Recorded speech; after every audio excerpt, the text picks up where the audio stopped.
man, we tried to get an amateur fight for like a good 6 to 9 months.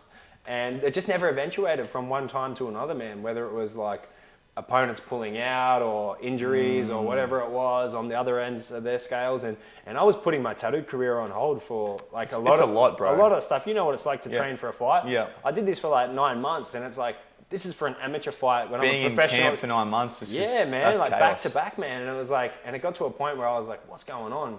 At the same time, I was sponsoring Eternal MMA with my tattoo studio. So my Cam O'Neill, who's the matchmaker, the owner of that company, came in and he wanted the Eternal logo. And we're sitting there having a chat, and I was telling him about my training, and he's like, oh, you know, you're having a hard time to get a fight. He's like, have you ever thought of having an MMA fight? He goes, there's a card in 3 months.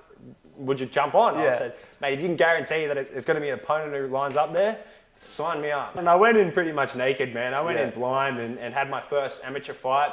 And I got like a 30-second round 1 knockout, and there was no better feeling. Like, I was like, wow. Hey legends, welcome to another episode of the INTOCHANGE Podcast. My next guest is the father to 2 beautiful little boys, a tattoo artist who owns Fresh Ink, which was rated Gold Coast's #1 tattoo shop, and is a sparring partner for the pound-for-pound champion of the UFC, Alex the Great Volkanovski. I give you Josh Kuhne. Now, Josh will make his return to MMA on the 8th of September, where he'll be stepping back into the cage. So to hear about the life of Josh and what got him to where he is today, stick around and I'll see you over in the episode. Woo! Joshy, my bro. My boy. My man. Last time I seen you, we weren't talking so much. We were just sitting there dropping each other for a couple of days in silence. Bro, how good was that? But honestly, like a couple of days in nature, just like no talking, no phones, no distractions. I feel like, especially with someone as busy as you, bro, like it's something that we need all the time. Well, not all the time, but something we need from time to time, right? Yeah, so Layla, she said it, you know, she sees a bit of what happens in my life, you know, like she's been around for a little bit, and she knows that I just get caught up with business and work and family and training and everything that goes on. So sometimes it's like, you need to really take away and just have a little moment of silence, literally, and find out a bit more of like what your true intentions are, and just get your own thought process going out, you know. Sometimes being the person I am, I found that like I give a lot of myself out, and sometimes my intentions are, I don't see what I want for myself sometimes, you know, like, because when I come here, I want to be a good boss, you know, so I give everyone my time and, you know, as my employees, and then I go home and I want to be a good father, and then I want to be a good husband. So like, sometimes I forget what my intentions are, you know, and having that moment of silence, you can reflect on what those are. And I think that's what I got most out of that silent retreat. Man, I couldn't agree more, and I feel like I'm very much the same. Obviously, I'm a father as well. Don't own a tattoo shop, don't fight as much, anywhere near as much as you, but just the pressures of life always just tend to close in on us, right? And we're always wearing so many different hats, like you said, dad, boss, partner, fighter, all this sort of stuff. So how do you manage that, bro? How do you actually juggle that in your day-to-day life? Man, I just get through it. Like, I'm pretty lucky in a sense where I've got a good team, bro. Like, I've got a good missus. She holds it down for me at home, massively. You know, like so much that I couldn't even do it without her. And then I've got a good team here, man. My employees are unreal. Like, they have full faith in them. Just when I'm not around and when I'm in camp, I'm barely in here. And you know, they're not upset, they're not disgruntled, they're not like, oh, my boss is out there just reaping all the benefits and I'm in here working. They know that I've got a bigger purpose than that, you know. So to have all the right people, that's pretty much the way I get through it, is just by having the right people around me. And I think that's a testament to the character that I am, because, you know, you can't have good people around you if you're not a good person yourself. So I agree, man. You know, I think that's the way I reflect on it. Yeah, man, for sure. Now, obviously, you're a fighter, a tattoo shop owner, father. Where did the tattoo shop and the fighting, where did that come into your life? Was it something that you were really passionate about growing up, or what was growing up like for you, Joshy?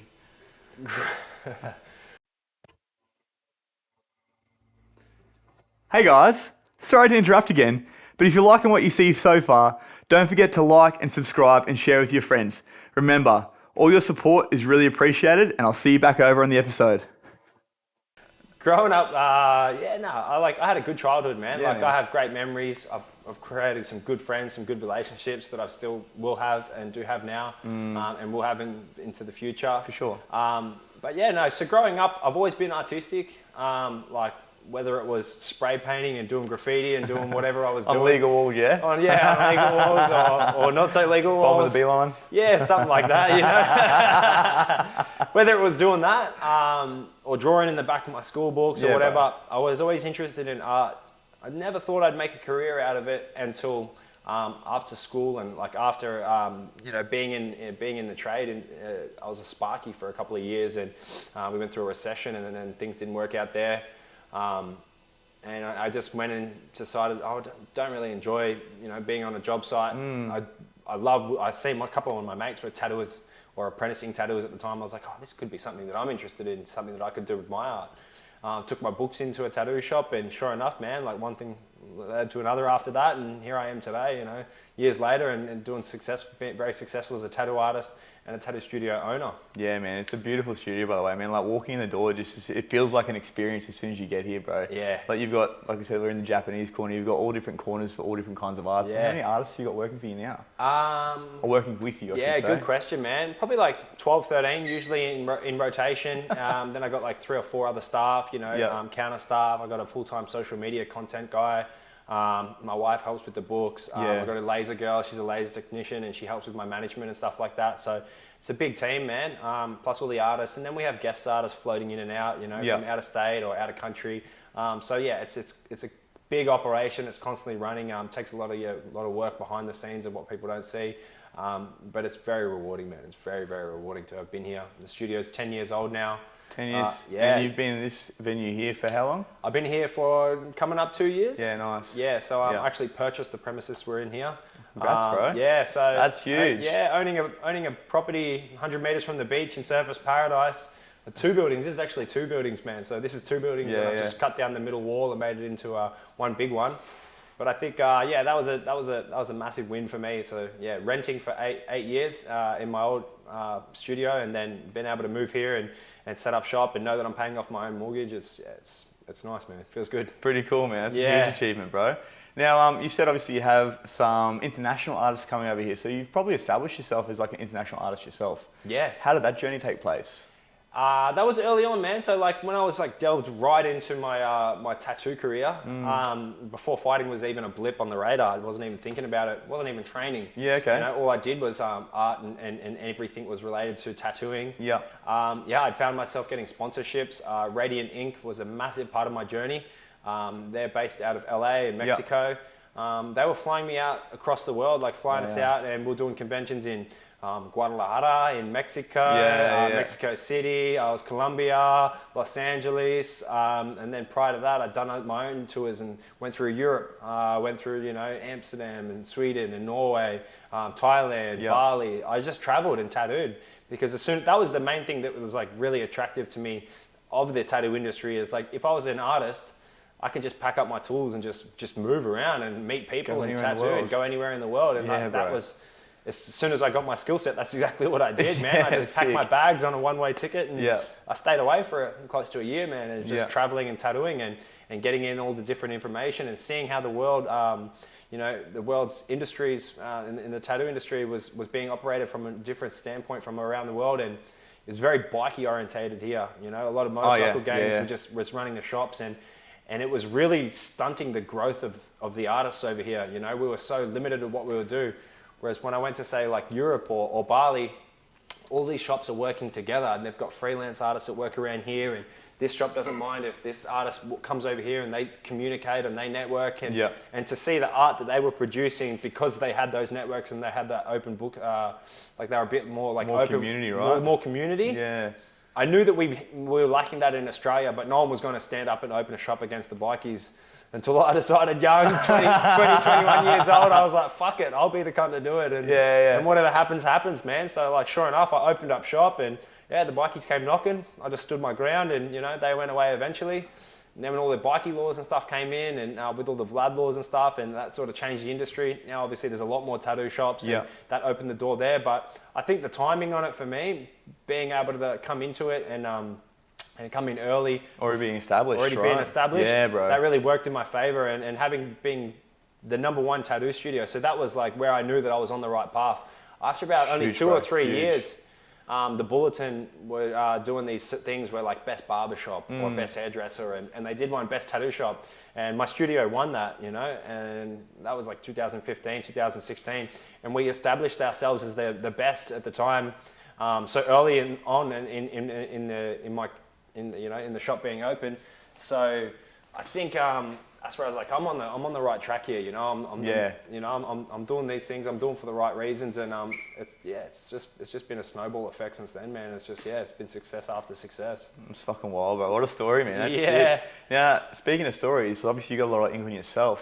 Obviously, all that tells a story. So, have you got like a certain artist that's done yours, or is it from like different artists around the world? Same again, man. Like I love art from every perspective, and I love artists from different styles and different things. So me, I've just collected pieces mainly from people that I appreciate, you know, like and good people and good artists. So a lot of the artists that I work with and still work with today, they've done a lot of work on me. But artists also that I've traveled around and come across and met and been like, oh, this dude's awesome, you know. I'd love to be left with a piece from him, you know. Yeah, it's like a memory sort of thing. Memory sort of thing, you know, because like you know, some people may have tattoos and they may be cool, like the cool picture, or they might be happy with the work, but the experience they got from it may have been lacking, and they'll remember that, you know. Yeah. I think that's a big part of it, and I felt that. So like when there was someone or something that I really liked, then I was like, yeah, I want to get a tattoo from this person. Something resonates with me from this person, and I'm going to collect one from them. So that's how I've done it, man. And it's just turned into a bodysuit just about now. Yeah. How much skin you got left? Obviously, face.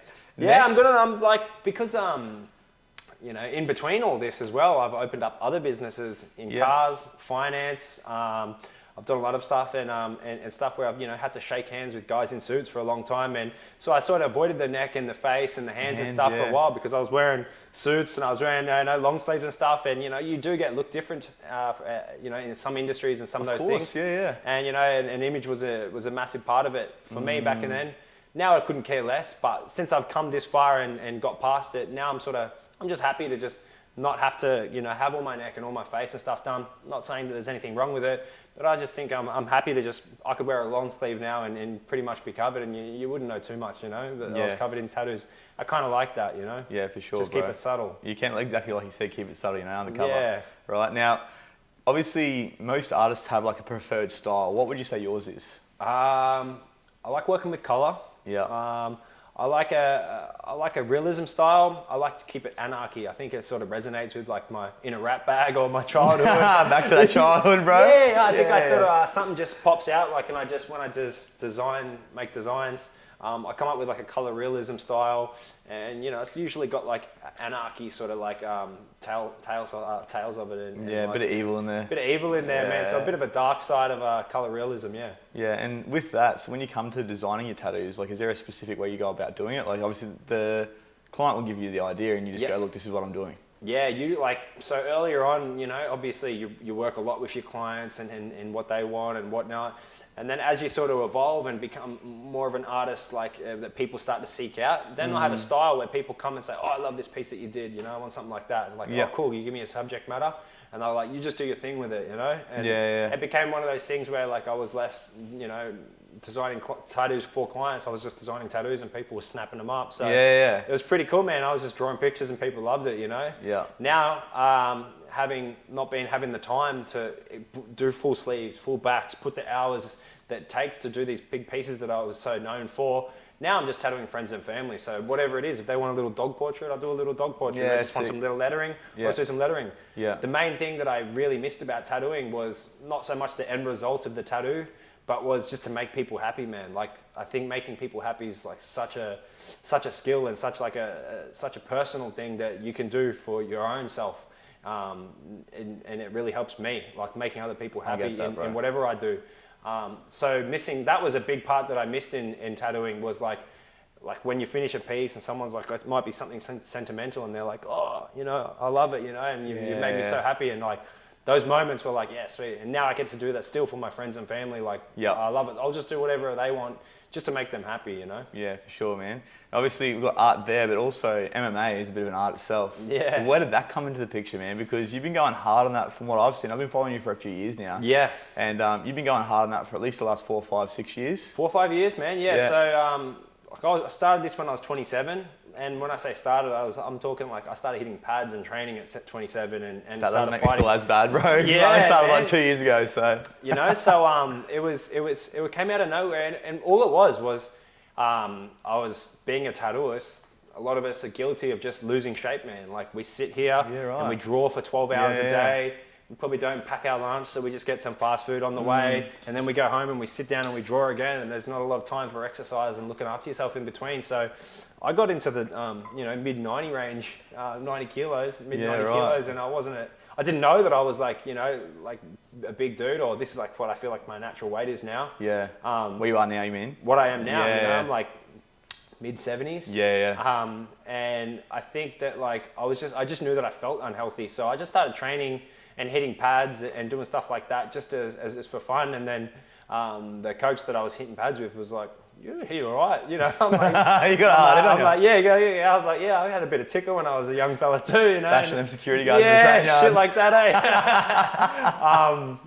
And I'm like, oh yeah, I'm gonna have an amateur fight, you know. Yeah, sick. So, man, we tried to get an amateur fight for like a good 6 to 9 months, and it just never eventuated from one time to another, man. Whether it was like opponents pulling out or injuries or whatever it was on the other ends of their scales, and I was putting my tattoo career on hold for like a lot of stuff. You know what it's like to train for a fight. Yeah. I did this for like 9 months, and it's like, this is for an amateur fight when Being I'm a professional. in camp for 9 months. Man, like chaos. back to back, man. And it was like, and it got to a point where I was like, what's going on? At the same time, I was sponsoring Eternal MMA with my tattoo studio. So my studio was sponsoring the events. We're putting our logo up and stuff, and I was attending the events. And Cam O'Neill, who's the matchmaker, the owner of that company, came in and he wanted the Eternal logo. And we're sitting there having a chat, and I was telling him about my training, and he's like, oh, you know, you're having a hard time to get a fight. He's like, have you ever thought having an MMA fight? And I'm like, oh, no, like, of course I've thought about it, but I didn't think it would be an option. I'm just trying to get a boxing match. He's like, just boxing. You were just boxing at the time. I was just boxing. I had no MMA, no groundwork, nothing. And he's like, well, there's a card. He goes, there's a card in 3 months. Would you jump on? I said, mate, if you can guarantee that it's going to be an opponent who lines up there, sign me up. Say less. Sign me up. He's like, all right then. Sure enough, he found me an opponent, man, and I did, man. I started training. Combat opened only like I think about a couple of weeks after that conversation. So I was like, sweet. I think that's the place where I'm going to go. This is down in Burleigh, CMBT. This is in Burleigh, CMBT.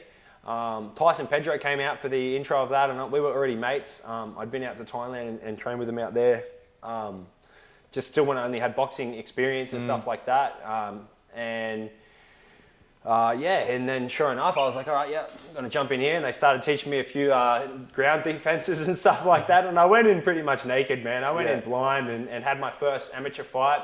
And I got like a 30-second round 1 knockout. And there was no better feeling. Like, I was like, wow. Not so much just the win. Yeah. I've been able to sit back and reflect on the whole process of like going through fight camp, staying healthy, the diet, you know, accomplishing something at the end of it was great. But just the whole shift in what I'd been doing from like being unhealthy, sitting down, drawing, and the gratification that I was getting from tattooing was a lot less than what I got from that one fight. So I felt like, I think this is something I'm going to just try to pursue while I've still got some years in me. You know? For sure, bro. You know, your body clock's only got so long before, you know, I'm not going to be very able to compete with, you know, people in MMA. Whereas tattooing, I can come back to that, you know, bro. you know, and it's going to be sitting there, and my skill set's pretty well, you know, well accomplished, solidified there. So I'm like, you know what, I'm going to have a crack at this, and here we are. Yeah, sweet. So how many pro fights have you had now? I've had 5 pro fights now. Yeah, 5 pro fights and 3 amateur fights. Yeah. And no better feeling than getting that hand held up, right? Oh man, nah, there is literally no better feeling of going in there and destroying another man for the entertainment of your friends and family, and not going to jail or not going to the watch house, and then being congratulated and applauded for it, and even getting paid for it. Like, you know, even better. And you've even earned yourself the title of Australia's most violent entertainer. Yeah, I mean that's fucking wild, dude. I mean, I think I already was prior to stepping into the cage, but just not on paper. Not on paper, yeah. Yeah, sick, dude. Exciting stuff. So where do you see this going for you with the fighting? Because obviously you said you're putting everything into it at the moment. You've got another fight coming up on the 8th. Yeah, September the 8th. You're coming off the back of a double streak loss. Yep. So taking that loss after getting your hand held up, how is that, bro? And I guess how is the mindset of coming back from that? Because I know there's a lot of people that would struggle with that, just having a loss in general, than actually be able to come back from it. Yeah, man. I think like the whole thing, the reason that I was so drawn into this sport is because it's the hardest thing that you can do. Like, yes, bro. If there is anything harder, someone tell me, and I'll have a crack at that. You know. Yeah, Actually, yeah. there is one thing that I've seen. Those guys who went and rescued those kids in the cave. Yeah. I don't know if you've seen that doco. Yeah, Those divers, they went and rescued those kids in the cave, yeah. and they were in another country, and they would have went to jail, and they did it off the skin of their back. I think those are the only other guys that have a harder job than what we do. But what I do is, like, you know, in my opinion, it's the hardest thing that I can do, you know, for myself. And those challenges grow you as a person, you know. 100%. So the adversities, the things that you face, all the stuff that becomes hard becomes good for you, becomes a growing, you know, a sense of like your purpose in a sense. And so I think going through that process and going through those adversities and just looking at a way to, you know, turn it into everything that's a bad thing, turn it into a good thing. And looking at it from a different perspective, I think it's just going to turn me into a better human being at the end of this. So, have you always had that mindset around, I guess, just looking at the positives in every situation? Because, like you said, man, like didn't always. Like, there's been lots of times where, you know, I've just spiraled out of control and just, you know, hung my head in sorrow and just fucking drowned myself in drugs and alcohol or something, you know. And, and you know, and everybody does that, but it's until you can pull yourself out of yourself and look at yourself and give yourself a hard look and be open to, you know, giving yourself the hard truth. I think that's what MMA did for me, which is like, there's no hiding in combat sports. There's no hiding your flaws. If I'm doing a tattoo and I've fucked up a line a little bit, I can just cover that up and you didn't know any better. Or if I'm doing a mural for a client and I don't like this color, I could just change the color, you know what I mean? Whereas in fighting, you can't hide your flaws, you know, there's no hiding your mistakes here in any of that job. So shit gets exposed real quick, eh? Exactly, man. You're faced with the truth of who you are and what you're made of every day, and I think like that really makes me, it grows me as a person, and I think that's what like sort of makes that, you know. I think that's something that I really love about fighting, and I also skydive as well. But both of those places, those sports, there for me, it's all about being present. Yeah. Like you've got to be 100% on in the moment. All the prep going up into it, especially with fighting, right? Yeah. Skydiving, not so much. You just jump out the plane. Yeah. Pull the parachute. Hopefully it's packed all right. Yeah. But with fighting, like you've got all that work that goes in, and I feel like if you've put 100% into that camp, you know you haven't left one stone unturned. It doesn't matter whether you get the win or the loss, because there's going to be a massive lesson there for you either way, right? Yeah. So for me, man, like exactly what you said, like there's going to be a lesson learned and something to grow from it. But for me, it was like, so, you know, like you said, my the start of my career, I was just going out there and sparking dudes in round one and like just ending people, you know, and that, I got catapulted from within training from, you know, fighting guys. You know, within my first 3-4 years of my career, I'm fighting dudes like Tim Skillies, who's a seasoned vet, who's been fighting his whole life, you know. And then my next fight, Abdullah, the only 2 losses that I've had, he's the #1 ranked featherweight in the world in Australia. Sorry, Australia, New Zealand, should I say? Yeah. So I'm fighting the very top of the leagues when I'm got the least amount of experience, you know. So for me, I just look at it like, you know, oh sweet, I'm lacking in experience. Why am I lacking? I'm losing composure. Why am I losing composure? You know, all these things I just start taking away. All right, you know, I could sit there and be like, oh, I fucking lost, you know, and just be a bitch about it. Yeah. Or I can say, these are the hard truths, and these are the ways you're going to learn your lessons, and this is why you're going to become back better. And that's what I'm doing, man. Yeah, so obviously looking at what you need to work on, right? Yeah. So if there's someone out there struggling with the same sort of thing, like they're feeling like a piece of shit because they're like X, Y, Z, whatever's happening to them. Yeah. What would be a piece of advice you give them to overcome that shitty mindset? Look, with everything that comes up, comes down. With everything that goes down, goes up. So like, remember that you're going to ride a wave, but you've also got to be doing things to get yourself out of those ruts, or you're going to stay there for longer than you needed to. You've got to do the work, man, you know? Yeah. First things first, put your phone down. You're probably sitting there looking at your shit, scrolling away, looking at people's false lives on internet, like social media.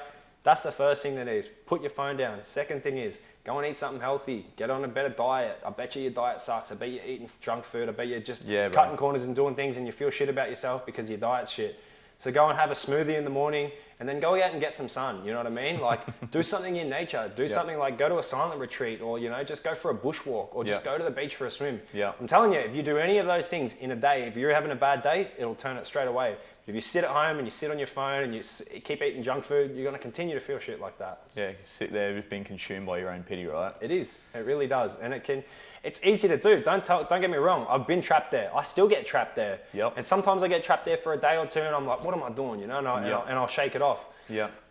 I'm guilty of it myself, but I know that it takes work, you know, and sometimes you don't want to have that hard truth. That's where MMA for me really just solidifies it for us. Like, don't be a bitch. Get up and do it. Do the work, you know? Like, easiest way to say it, eh? Yeah, don't be a bitch. 100%. That's the truth of it, man. Now, obviously, like you said, you started out, I guess, a couple of years experience fighting, whoever you were fighting, to then fighting like number one in Australia. And not only that, you've been rubbing shoulders with some of like the world's best, if not the world's best, bro. Yeah. How does that feel, like knowing that you're sparring with Volkanovski, bro? Like, he's what, pound for pound number one in the world right now? The best, man. He's the best of the best. Oh man, same again. Like it's just, you go in there, you get schooled, yeah. And I go away and I'm like, oh fuck, what am I gonna do? And then I found, you realize that this guy's the best of the best, and then he's just gonna do. This is where Volk's like so good, and even all the guys like Izzy, everyone, they just want the best for their people around them, And I don't fall in those circles just from having been around, It's like they can tell that I'm a good person and that I've got good intentions and stuff too, and they all want to help me, So it's like, as much as you can go in and get, flogged by these dudes who are at the top of the chain, they're all helping me, And then I'm doing things better, and I'm getting better, and I'm slowly getting better, and I see, oh, this is a process, So, yeah, it's humbling at the same time as it is rewarding, Yeah, that must be a hard thing though. Obviously, like, getting in there, getting bashed, but like if you can look at it for the right thing, like whatever you want to get out of it, whatever positive it is, it doesn't matter. It's still a lesson, right? Yep. And I think for a lot of people, that's where they struggle. They have a bit of a down period, and they're like, well, why did this happen to me rather than why did this happen for me? Yeah. So with that, like, what would be a piece of advice you give to those people? What would be the thing that you said, and like you said, go out, get some sunshine, this sort of stuff, all that sort of thing. But what would be another thing that you could say to them? It's exactly what you said, man. Things don't happen to you, things happen for you. And it's just your perspective. Like a matter of changing perspective is going to change the way you perceive anything, right? Yeah. Like, you may have heard someone say something about you, but you may have heard it in miscontext. Yeah, and you may have an opinion about that person now that you're going to hold on for forever. If you never confront that person, or you've already, took it upon yourself to feel that certain way and not address it, well then, you may have been wrong the whole time. That person may have said something that was completely irrelevant to what you thought it was, and you've already gone ahead in your head and said, oh, fuck them, and cut them off or whatever. They may have been one of your good people, but if you don't address these things that seem hard, like a hard conversation or a hard look in the mirror, you're not going to get anywhere. So like, just don't be a bitch. Take ownership, right? Take ownership. Yeah, don't be bro. a bitch, do the work. 100, just couldn't have said it better, bro. Yeah. Now, where do you see this all going? So obviously at the moment, the main focus for you is MMA. Yep. Where do you want to take that? Man, like right now, that's all that I want to do is just pursue this MMA career and take it as far as it'll take me across the globe, which it's already doing, Yeah, bro. It's super exciting stuff. But I don't aspire to do anything groundbreaking or crazy in a sense. Like I'm not, that's not to say that I don't have goals. Like I've got goals to reach the UFC. I've got goals to put on entertaining fights. I've got goals to, climb my way up the rankings and do all these things. We're talking like number one rankings? Yeah, of course we are, man. Fuck yeah, brother. I'm not going to set out for nothing less, Yeah, like, man. I'm out here I'm a competitor, bro. I'm out there, I'm a gamer, and I'm not taking part, brothers. I'm not taking part, I'm not here for a fucking participation, Yeah. Yeah, I got goals, but it's one step at a time for me, So like what I can see in my forefront, that's what's next, And right now, it's winning my next fight. 8th of September, yeah. 8th of September. That's my next goal, Yeah. Then once I get past that, then I make another one. So what does a day look like for you at the moment with obviously running the tattoo shop, fighting already, getting ready for your next fight, and obviously trying to be a dad as well, man? Like, how does a day in the life of Josh Kuhne look at the moment? Yeah, man. So 6 days a week, I'm doing 2 trainings a day. Morning, night?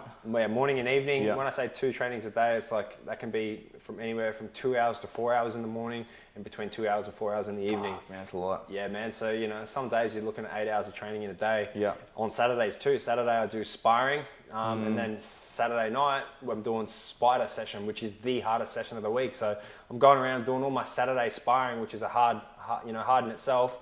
And then we're doing spider on a Saturday night. So while everyone's out partying, I'm out putting in my work, So what's spider? Spider's like, it's a fight simulator, but it's fight gone wrong. You know what I mean? So it's like when you're absolutely fatigued to the absolute bit, and you get put in every position where you should want to quit, and you don't. And we just got through those tests. So those mental breaking barriers. Breaking barriers, Yeah, man. It's fight gone wrong. It's a fight simulator gone wrong in a sense. Like all the worst wrestling positions, all the worst striking positions, while under fatigue, while under lactic build up and all that stuff. So. Yeah, that's don't look forward to those ones. But different kettle of fish, once they're done, I feel so good, man. Like I Yeah. feel like fuck, I got through this whole week, got through training.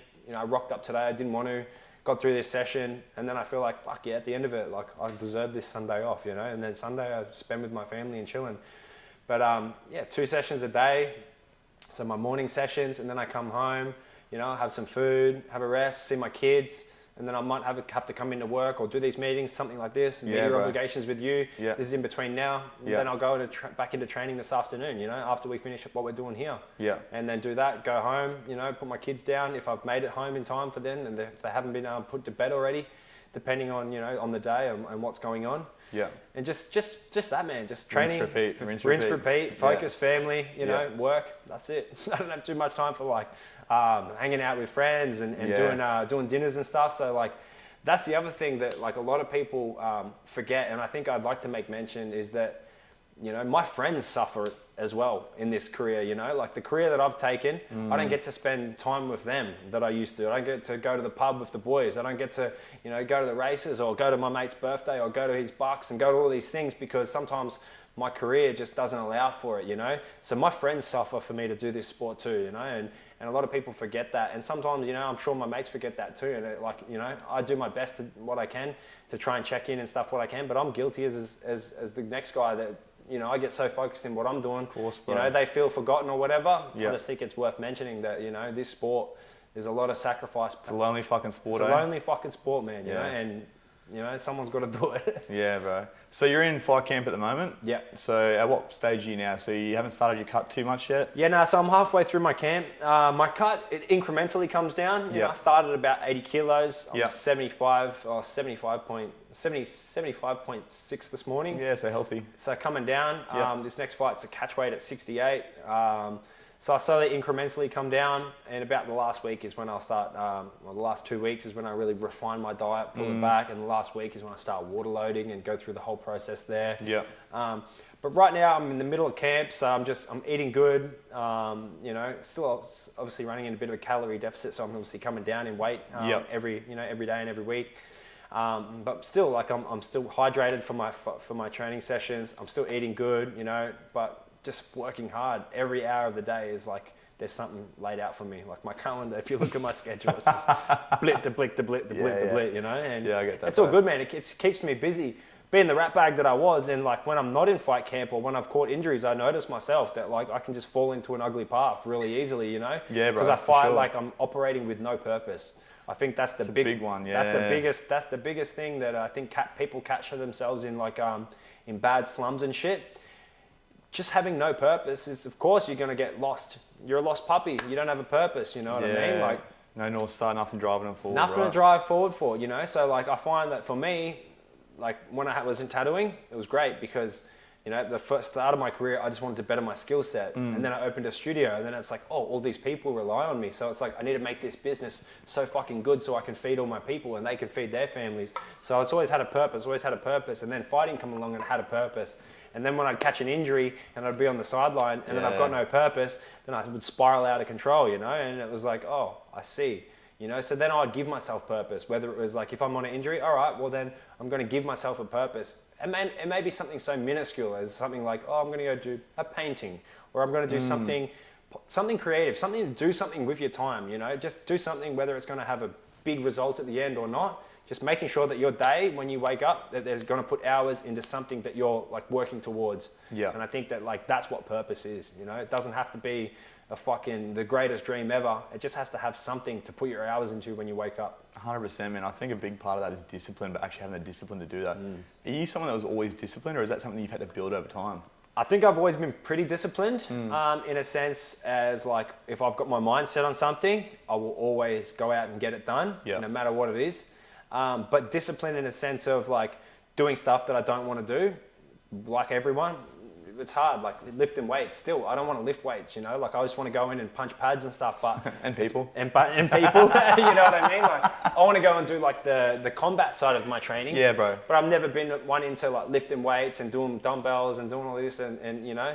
But it's part of my training, so you know, who wants to lift heavy shit? I don't, you know. But I enjoy it, bro. I enjoy it, you know. What I mean? You know, like exactly. It's not for everyone, but I know it's part of my training. So the discipline is, I have to do it.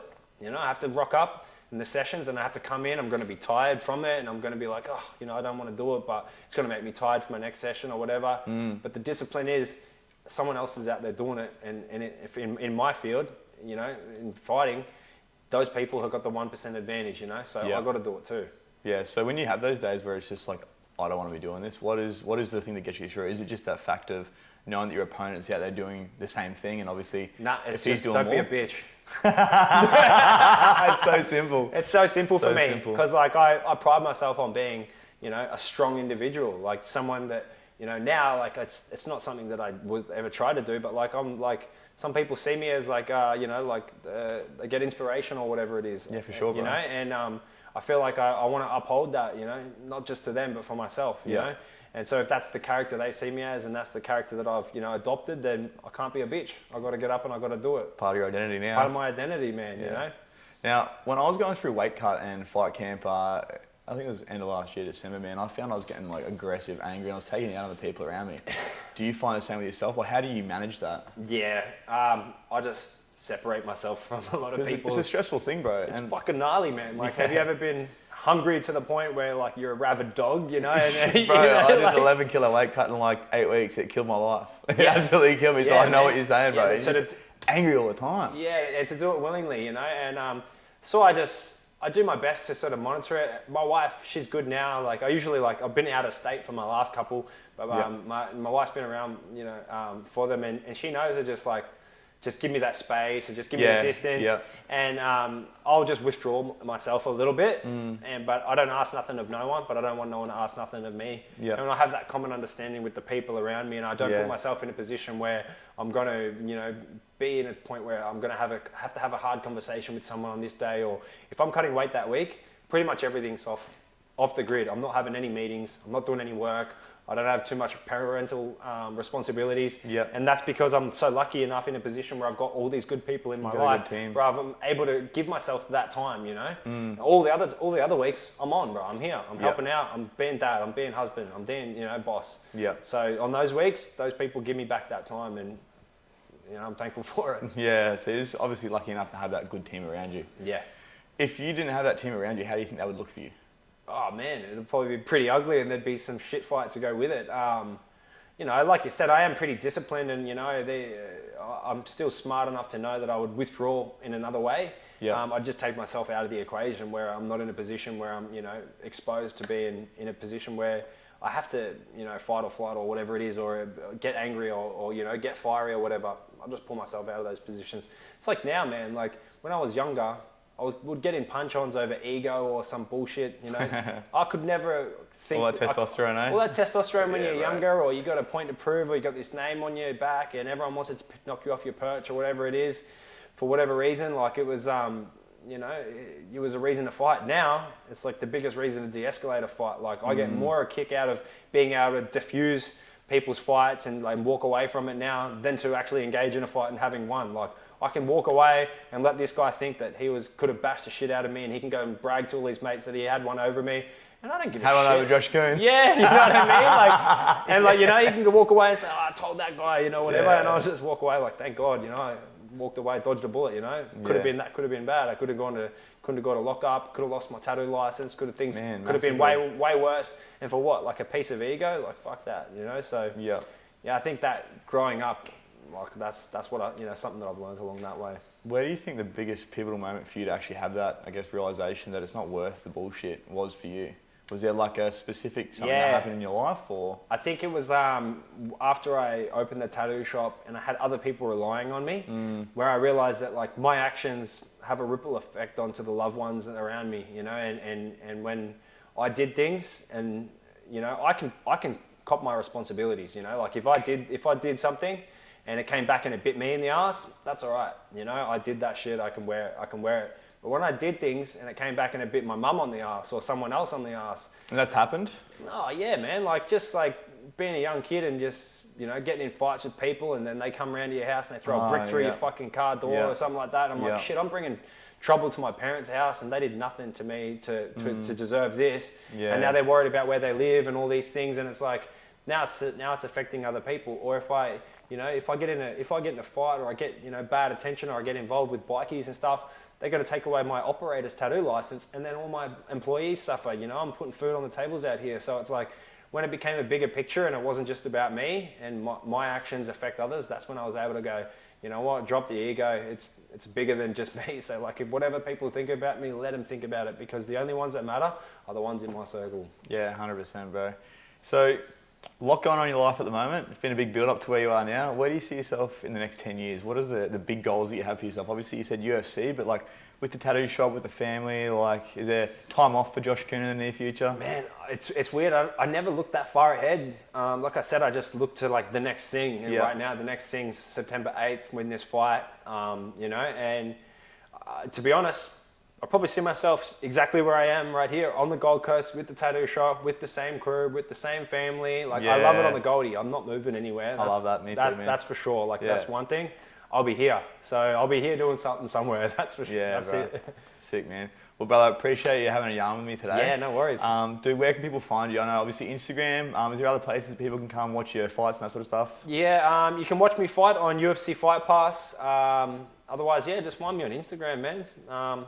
Do what I can on social media. I'm a pretty private dude, but I give off, especially when I'm in fight camp, I try to give out as much as I can to you know, get people excited and hyped up around the fights. But I've seen that last highlight reel, bro. I was just like, oh, I can't wait to see this one. Hype it up a bit, you know, get the people. It's a sport where you can make people feel raw emotions. You know, there's little things you can do these days that makes people feel raw emotion. I think that's what I loved about tattooing when I got into it, that I was able to do that. You know, make people feel something. And I can still do it with this sport, and it's just exciting. It's in a different manner now, so I love that. Sweet, bro. And one last question before we jump off, man. Yeah. If you had all the money in the world, you could do anything in the world, what would be the first thing you'd do? I'd just look after my direct people, and then I'd just start looking after the rest of the people. My man. Yeah. Appreciate it, brother. Good job, Thank Amy. you, brother. I see Thank nothing you. but big things.